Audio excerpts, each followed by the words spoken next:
आप किसकी शरण में जा रहे हो, किसकी शरणागति में बैठ रहे हो, किसकी शरणागति ग्रहण कर रहे हो, किस शरणागति में आप पड़े हुए हो, ये आपके ऊपर निर्भर करता है। जो एक बार एक लोटा जल लेकर, अपने घर का जल भरकर, अपने घर का पात्र लेकर, अपने घर का जल लेकर जब शंकर जी के मंदिर तक कोई जाता है और शिव की शरणागति ग्रहण कर लेता है, शंकर भी उसे भव सागर में, संसार सागर में डूबने नहीं देता, डूबने नहीं देता। एक बड़ा सुंदर प्रसंग आता है।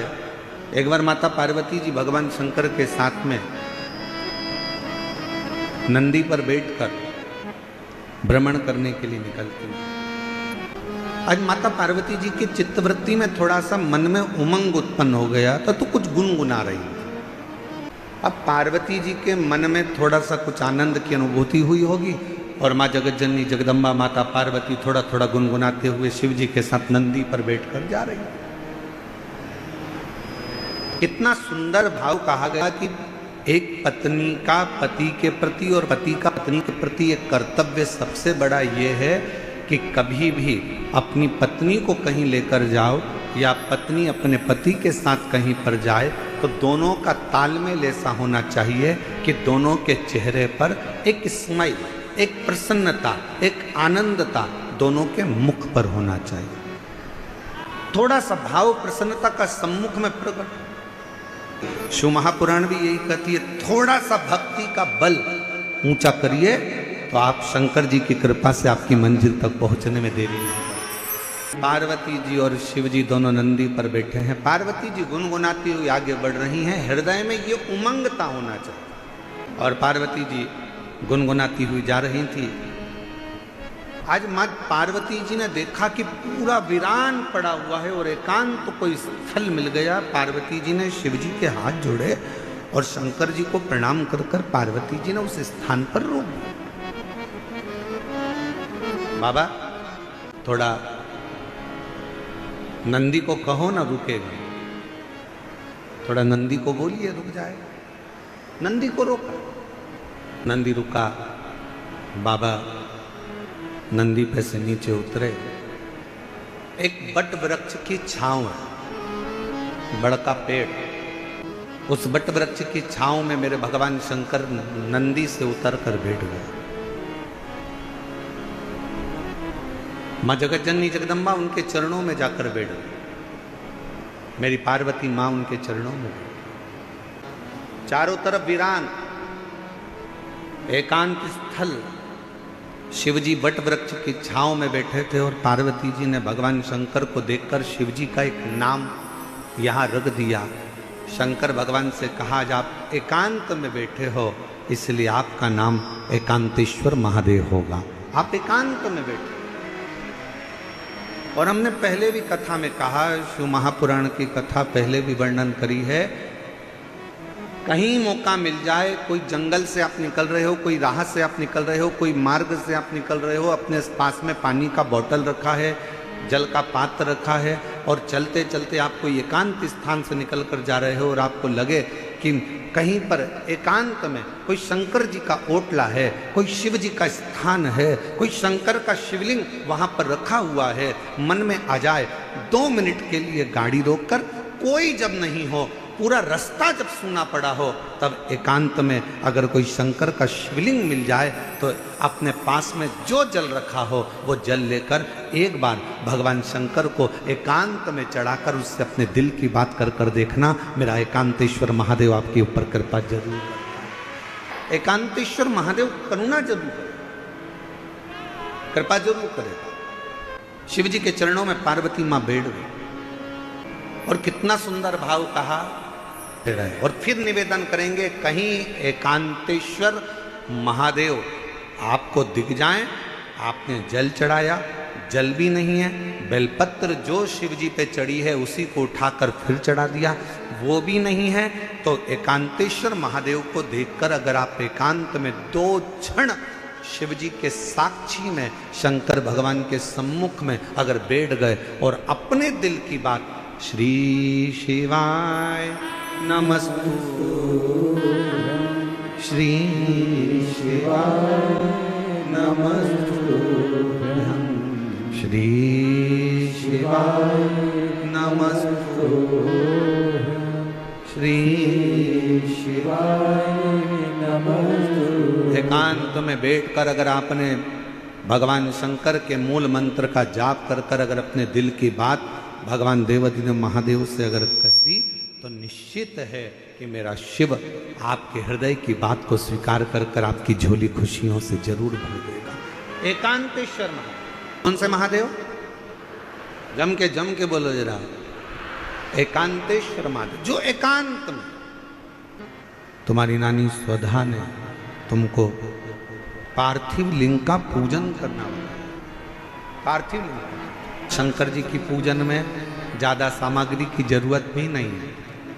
आपके घर में अगर कोई गमला हो ना, आपके घर में कोई क्यारी हो, गमला हो, कोई फूल का गमला हो, कोई पौधा लगा हो, उसी गमले की मिट्टी को वहीं पर ऊंचा कर लीजिए। वहीं थोड़ा सा डेला बनाओ, थोड़ा सा मिट्टी को ऊंचा कर लो और उसी गमले की मिट्टी को ऊंचा कर कर वहीं पर भगवान शंकर की पार्थिव लिंग की पूजन वहीं कर लो और एक लोटा जल समर्पित कर कर वहीं पर उस पार्थिव लिंग का विसर्जन भी करो। वहीं उसका फल बहुत आश्रित हो, शिव के आश्रित। अपने बच्चों को ये ज्ञान दे दो। बच्चे छोटे हैं, उनको ये ज्ञान दो कि शंकर के मंदिर में जाया, मुख से उच्चारण करा करो श्री शिवाय। बच्चों को ये ज्ञान दो, उसका फल मिलेगा। उसको तो तुमसे केवल एक लोटा जल, और जल भी हो तो ठीक है, नहीं हो तो 3 बार ताली। वो भी नहीं हो तो मुख से बोल दो बम बम बोले, और अगर वो भी ना बोल सको तो मुख से बोल लो हर हर महादेव। और अगर ये भी ना बोल पाओ तो उसके मंदिर के सामने से मुस्कुरा कर निकल कर चले जाओ। वो भी ना कर पाओ तो उसके मंदिर के शिखर का मात्र दर्शन कर लीजिए, वो जीवन का सारा सुख प्रदान कर देगा। हमें नहीं मालूम, कोई कहे तुमने ये वाला मंत्र गलत पढ़ दिया, कोई कहे तुमने ये गलत बोल दिया, कोई कहे तुमने ये गलत कर दिया, कोई कहे तुमने पूजन में ये मंत्र बोलना था, कोई ने कहा तुम्हें वो मंत्र बोलना था। हाथ जोड़कर कहना मुझे नहीं मालूम कि मुझे कौन सा मंत्र बोलना था, मैं तो केवल एक मंत्र जानती हूँ। एक मंत्र मेरा है, या तो मैं पंचाक्षर मंत्र का जाप कर लूँ नमः शिवाय, षडाक्षर मंत्र का जाप कर लूँ ओम नमः शिवाय, और नहीं तो मैं तो एक मंत्र जानती हूँ श्री शिवाय नमस्तुभ्यम। हे शंकर पार्वती, मैं आपको नमन करती हूँ, बस इतना जानती हूँ, मैं आपको प्रणाम करती हूँ और मुझे कुछ नहीं है, कुछ। शिव पुराण कह रही है स्वधा ने तुमको पूजन करने का विधान बता दिया, विधान। और यही जरूरी है। डॉक्टर की दवाई को एक साथ खा जाओगे असर नहीं करेगी। डॉक्टर की दवाई, डॉक्टर कहता है इसको सुबह खाना, इसको खाली पेट खाना, इसको रात को खाना, इसको सुबह खाना, इसको शाम को खाना। आज पहले भी आप लोग शंकर के मंदिर जाते थे, पहले भी आप सोमवार का व्रत करते थे, पहले भी आप सावन महीने में मंदिर जाते थे, पहले भी आप शिवरात्रि पर जाते थे, पर आज के समय में पूरे मंदिरों में जो रोज की भीड़ बढ़ी है, आज के जमाने में जो मंदिर में लोग शंकर की आराधना कर रहे हैं, उनको समझ में आ गया कि शंकर को रिझाना कैसे है, शंकर को मनाना कैसे है, कैसे चावल का एक दाना चढ़ाना है, कैसे बेलपत्र चढ़ाना है। उसको समझ में आ गया कि बेलपत्र की डंडी का भाग कहाँ होना चाहिए। जब हम वंश वृद्धि के लिए अगर शिव जी को बेलपत्र चढ़ा रहे हैं तो बेलपत्र की डंडी का भाग अशोक सुंदर की ओर रख रहे हैं। जब हम अपने रोग की मुक्ति के लिए अगर बेलपत्र चढ़ा रहे हैं तो डंडी का भाग अपनी ओर कर कर शिव जी को चढ़ा रहे हैं। जब हम अपने बच्चों के लिए कुछ मांग रहे हैं तो बेलपत्री का भाग हम उत्तर की ओर कर दे रहे हैं, डंडी का भाग। उसको समझ में आने लगा कि शिव को कैसे रिझाना, शंकर को कैसे रिझाना। शिव कथा कर रहे सुधा ने तुमको सिखा दिया, तुम्हारी नानी ने तुमको बता दिया। और सुनो पार्वती, तुम्हारी नानी ने जो तुमको पूजन का विधान बताया और तुमने उसी पूजन के विधान से मुझे पाने के लिए पूजन करना प्रारंभ करी, और ऐसा तब तुमने करा कि तुम्हें मैं मिल गया। शिव जी ने पार्वती को उपदेश देकर नंदी पर बिठा कर चल दिया। अगर विश्वास है तो शिव है। और कभी कभी तो ऐसा प्रसंग आ जाता है शिव महापुराण में कि स्वयं ब्रह्मा जी भगवान शंकर पर भरोसा नहीं कर पाते, स्वयं ब्रह्मदेव। और आखिरी में हुआ क्या, एक बड़े से पर्वत का घर्षण करा, शिवलिंग की आकृति प्रकट हो गई, और तो भी ब्रह्मा जी ने उस शिवलिंग का शीश देखना चाहा, और भगवान विष्णु उसका चरण देखने के लिए गए। आखिरी में निर्णय ये निकला कि भगवान विष्णु को चरण नहीं मिला, तो भगवान शंकर ने भगवान विष्णु का नाम सत्यनारायण रख दिया। ब्रह्मा जी ऊपर जाते गए, शीश नहीं मिलता। गौ माता को लेकर आ गए, केतकी के फूल को लेकर आ गए, तुम चलो और नीचे चलकर भगवान विष्णु के सामने कह देना कि ब्रह्मा जी को शीश मिल गए। ब्रह्मा जी को यह नहीं मालूम था कि शंकर भगवान को जितनी बेलपत्र में प्रेम है, शिव जी को जितना बेलपत्र से प्रेम है, शिव जी को उतना सत्य से प्रेम है, सत्य से। इसलिए शिव जी का नाम सत्यम, जम के बोलो जरा, सत्यम शिवम सुंदर। इसलिए शिव जी का नाम सत्यम शिवम शिव।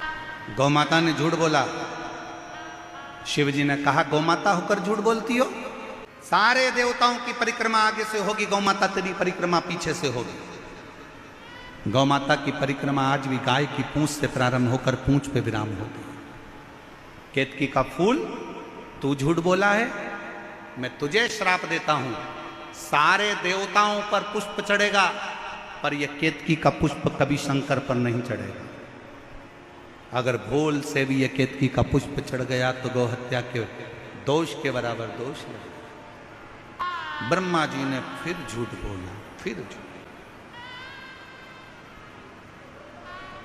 और जब झूठ पर झूठ ब्रह्मा जी बोलने लगे तो भगवान शंकर ने अपने पैर के अंगुष्ठ का नख तोड़कर फेंका, काल भैरव को प्रकट कर लिया।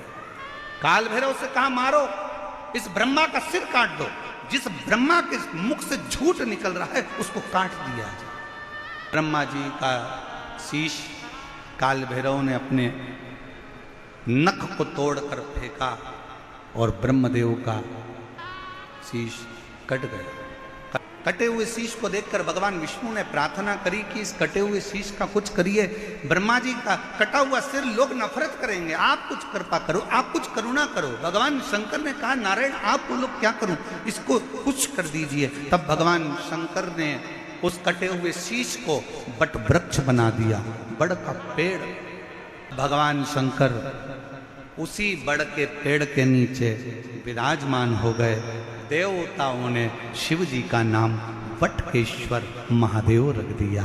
कितना भी कर्जा हो, कितना भी दुख हो, कितनी भी तकलीफ हो, वट वृक्ष के नीचे अगर कोई शंकर जी का शिवलिंग है, वहाँ एक लोटा जल समर्पित करना प्रारंभ करो, शिव जी से प्रार्थना करना प्रारंभ करो। मेरा शंकर भगवान ओघड़दानी तुम्हारे ऊपर कृपा करना प्रारंभ कर देगा और कर्जे से मुक्त करना प्रारंभ कर, कर्जे से। और मान लो अगर कोई बहुत बड़ी तकलीफ आकर खड़ी हो गई हो, बहुत बड़ी तकलीफ, बहुत बड़ा कष्ट आ गया हो, तो वटकेश्वर महादेव का नाम लेकर, वटकेश्वर महादेव का नाम लेकर कहीं पर भी, आपके घर में भी बैठकर आप अगर श्री शिवाय नमस्तुभ्यम का 5 बार स्मरण करोगे तो उसका फल अवश्य प्राप्त। श्री शिवाय नमस्तुभ्यम, श्री शिवाय नमस्तुभ्यम, श्री बोल वटकेश्वर महादेव की।